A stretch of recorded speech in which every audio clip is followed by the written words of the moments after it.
எல்லாரும் நலமும் வளமுடன் வாழ குக்வித் வர்ணாவின் பொங்கல் தின நல்வாழ்த்துக்கள். இந்த பொங்கல் திருநாள் மட்டும்தான் சாதி மதம் கடந்து எல்லாரும் ஒன்றா கூடி கொண்டாடுற தமிழர் திருநாள்.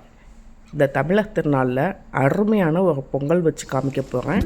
இந்த வீடியோவை கடைசி வரைக்கும் பாருங்கள். சப்ஸ்கிரைப் பண்ணாதவங்க சப்ஸ்கிரைப் பண்ணிவிட்டு பாருங்கள். இன்றைக்கி நான் குருவாயூரில் வாங்கின வெங்கல ஊர்லியில் சக்கரை பொங்கல் செய்ய போகிறேன். இதில் சக்கரை பொங்கல் செஞ்சு சாப்பிட்டா அவ்வளோ டேஸ்ட்டாக இருக்குங்க.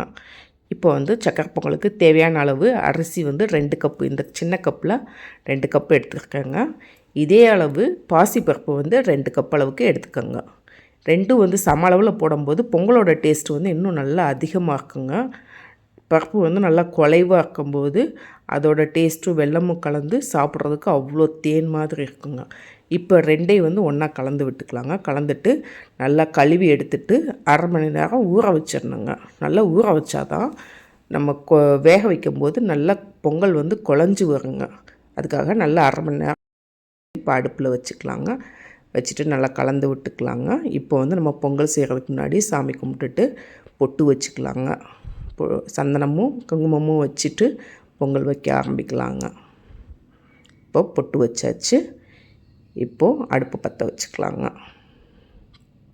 இப்போது வெந்துடுச்சு பாருங்க, வெந்துக்கிட்டு இருக்கு.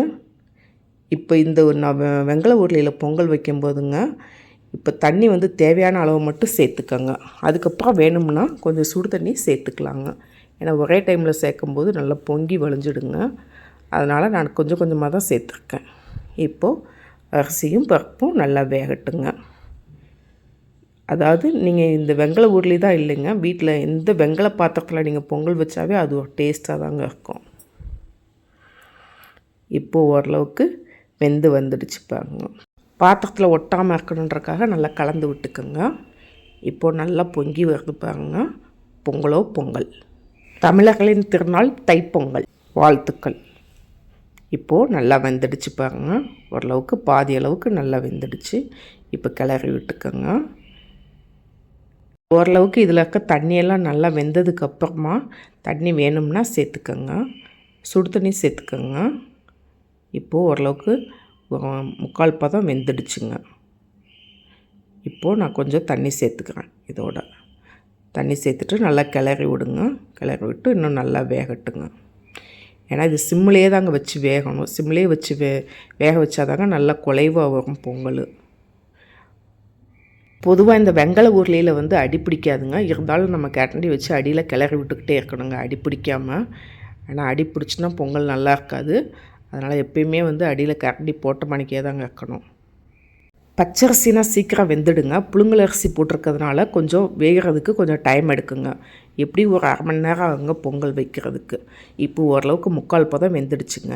இந்த வெந்துட்டுருக்க நேரத்தில் நம்மளுக்கு இது தேவையான அளவுக்கு வெல்லம் சேர்த்துக்கலாங்க. ஒரு பாத்திரத்தில் சேர்த்துட்டு தண்ணி சேர்த்துட்டு நல்லா வேக வச்சு எடுத்துக்கலாங்க.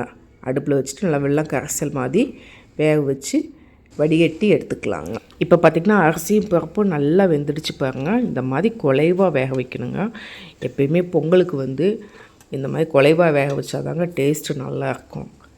இப்போ இதுக்கு தேவையான அளவு பால் ஊற்றிக்கலாங்க. இது காய்ச்சாத பால் தாங்க ஊற்றணும். முதலையே பால் ஊற்றினா பொங்கி பொங்கி வருங்க. அதனால் நான் கடைசியாக தாங்க எப்பயுமே பால் சேர்ப்பேன். இப்போ பாலை சேர்த்துட்டு நல்லா கிளறி விட்டுக்கோங்க. அந்த அரிசி பருப்பு பால் எல்லாம் ஒன்று சேர்ந்து வர அளவுக்கு ஒரு 2 நிமிஷத்துக்கு நல்லா கிண்டிக்கணுங்க. இப்போது இந்த வெள்ளை கரைசலை இதோடு நம்ம சேர்த்துக்கலாங்க. சேர்த்துட்டு நல்லா கிண்டிக்கிட்டே இருக்கணும் பார்த்து. ஏன்னா வெல்லம் ஊற்றிட்டா நம்மளுக்கு அரிசியோ பருப்போ எதுவுமே வேகாதுங்க. அதனால் முன்னாடியே நல்ல குலைவாக வேக வச்சுட்டு அப்புறமா வெள்ளை கரைசல் சேர்த்துக்கணும். இதுதாங்க பொங்கலோட முக்கியமான டிப்ஸு. நம்ம அரிசி வெந்துட்டுருக்கும் போதே வெல்லம் ஊற்றிட்டோன்னு வச்சுக்கோங்க, அதுக்கப்புறம் அரிசி வேகாது, தனித்தனியாக நிற்கும். அந்த பொங்கல் சாப்பிட்றதுக்கும் அவ்வளோ டேஸ்ட்டாக இருக்காதுங்க. இப்போ மீதி வெள்ளை கரைசலும் இதோட சேர்த்துக்கலாங்க. சேர்த்துட்டு நல்லா கிளறி விட்டுக்கலாங்க.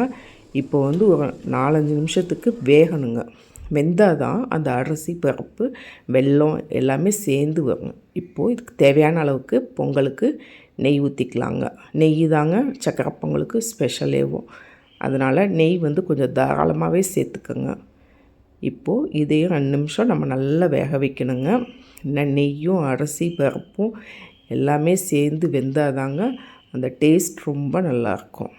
இப்போது சக்கரை பொங்கலுக்கு தேவையான அளவு ஏல அரிசிங்க. இந்த ஏலக்காவோட தொலியெல்லாம் எடுத்துகிட்டு அந்த உள்ளே இருக்குள்ளங்க கருப்பு விதை அதை மட்டும்தாங்க நான் சேர்த்துருக்கேன். ஏன்னா பொங்கல் சாப்பிடும்போது அது வாயில் கடிப்பட்டால் ஒரு மாதிரியாக இருக்குங்க.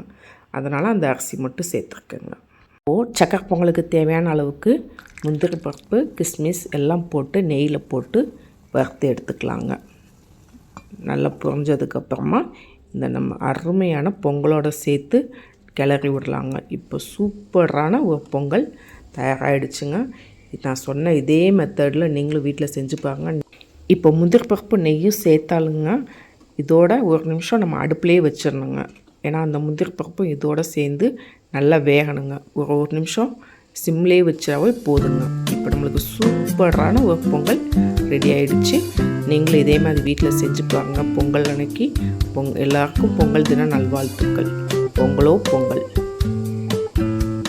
இந்த வீடியோ உங்களுக்கு பிடிச்சிருந்ததுன்னா சப்ஸ்கிரைப் பண்ணுங்கள், ஷேர் பண்ணுங்கள், மறக்காமல் ஒரு லைக் பட்டனை தட்டி விடுங்க. நன்றி, வணக்கம்.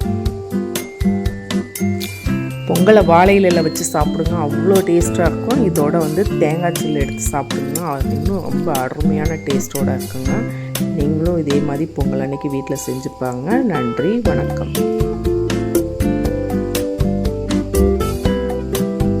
Thank you, friends.